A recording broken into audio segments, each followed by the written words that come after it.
नमस्कार,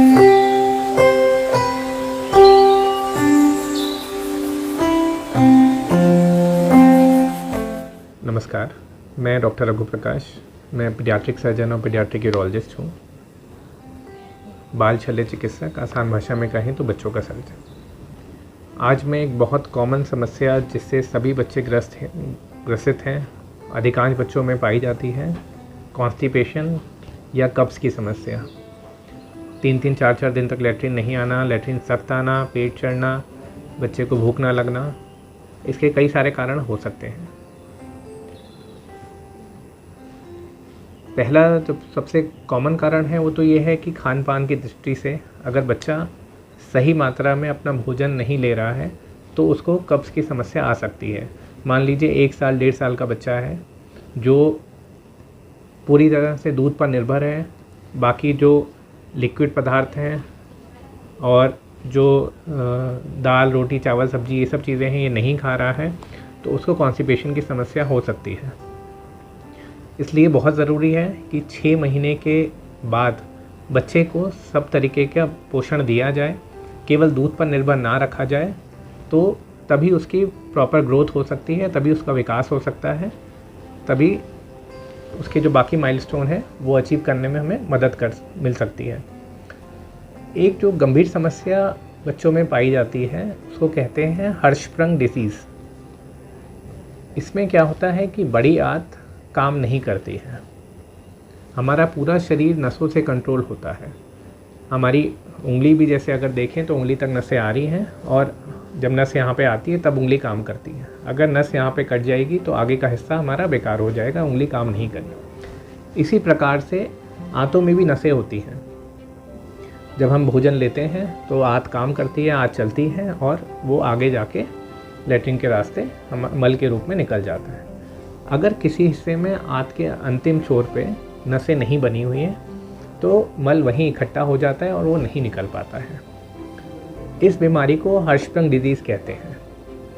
इसमें बच्चा कभी कभी 1.5 साल की उम्र तक पहुंच जाता है और उसको परेशानी ये रहती है कि वो लैट्रिन या तो कर नहीं पाता है या लैट्रिन पेट के अंदर ही जमी रह जाती है और थोड़ी थोड़ी करके अपने आप ही निकलती रहती है।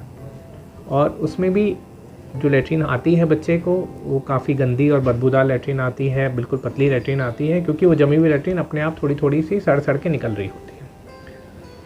अच्छा, किसी भी उम्र में ये परेशानी आ सकती है। कभी कभी तो ऐसा होता है कि बच्चा जन्म के बाद ही 2 दिन तक 3 दिन तक 4 दिन तक लैट्रिन नहीं कर पा रहा है, पेट चढ़ता जा रहा है और उसको लैट्रिन नहीं हो पा रही है, तभी ये समस्या पता लग जाती है कि हाँ, कहीं ना कहीं आंत में रुकावट है।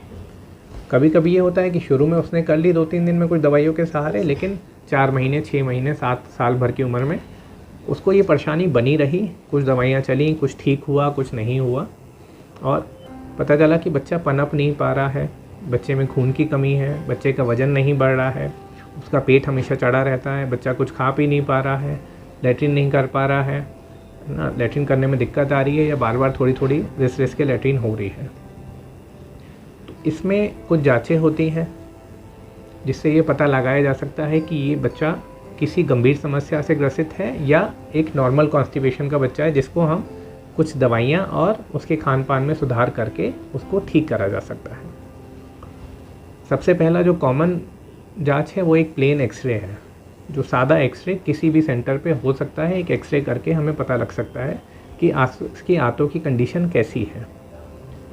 दूसरी सबसे इम्पॉर्टेंट जांच होती है बच्चे का पूरी तरह से निरीक्षण परीक्षण और उसकी हिस्ट्री लेना, उसके माँ बाप से पता करना कि बच्चे को समस्या कब से है, किस तरीके की है।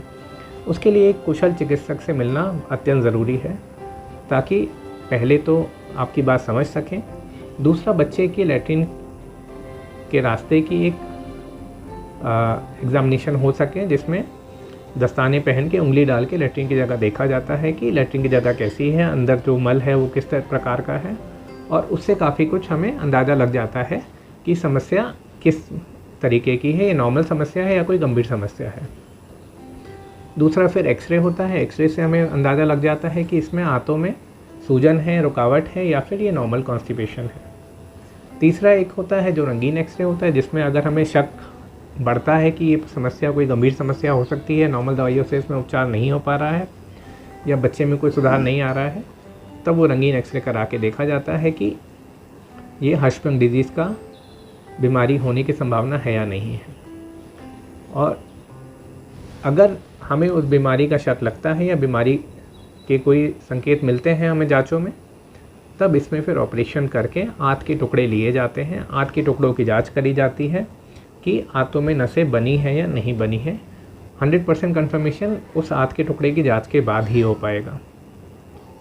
अगर नसें नहीं बनी है किसी हिस्से में, तब हम उसको कहेंगे कि यह हर्षपिंड डिजीज़ है और ये नॉर्मल कॉन्स्टिपेशन नहीं है, नॉर्मल कब्ज़ की समस्या नहीं है। इसमें हमें जो ख़राब आंत है इसको निकालना पड़ेगा और जो नॉर्मल आंत है उसको मल द्वार पर आके जोड़ना पड़ेगा। तो किसी भी समस्या को नज़रअंदाज करना कभी कभी घातक हो सकता है, बच्चे को समस्या बढ़ती जाएगी और अगर उसका उपचार नहीं करा गया तो जान का खतरा भी बन सकता है। तो ये मैंने ब्रीफ में, शॉर्ट में हर्षपिंड डिजीज़ के बारे में कुछ बातें आपसे साझा करी हैं। बाकी ये है कि अगर कॉन्स्टिपेशन की समस्या है तो आपको बाल चिकित्सक से या बाल शल्य चिकित्सक से मिलना चाहिए ताकि आपकी समस्या का निवारण हो सके। धन्यवाद।